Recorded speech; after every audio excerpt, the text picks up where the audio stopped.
Here's a challenge math question that you brainiacs should be able to figure out in about 30 seconds without pencil or paper, if you're clever. Let's see if you've got what it takes. Two trains are on the same track, heading for a collision, and they're about 20 miles apart. Train A is traveling east at 25 miles per hour. Train B is traveling toward it west at 15 miles per hour. Meanwhile, there's a fly flying 50 miles an hour back and forth between the two bumpers of the train.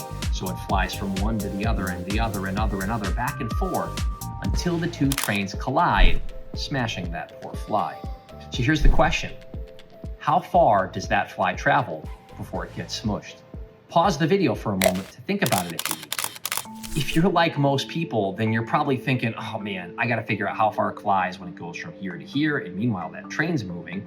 And then I gotta figure out how far it goes from here to here, and meanwhile that train's moving. And then I gotta do it again. I'm not gonna get this, right? But there's a trick. The key here is realizing that if train A is traveling east at 25 miles per hour and train B is traveling west at 15 miles per hour, then they are closing the distance between them at a total of 25 plus 15 or 40 miles per hour. So they're closing the gap at a rate of 40 miles per hour. Meanwhile, I said in the problem that the gap between those trains started at 20 miles. So they're closing the gap at 40 miles an hour. The gap was 20 miles. How long does that take? It takes a half an hour. So that means whatever the nonsense of all the flying back and forth is, he's flying for exactly a half an hour before the collision. And we were told that that fly is flying at a constant rate of 50 miles per hour back and forth. Therefore, the fly is flying 50 miles an hour for half of an hour.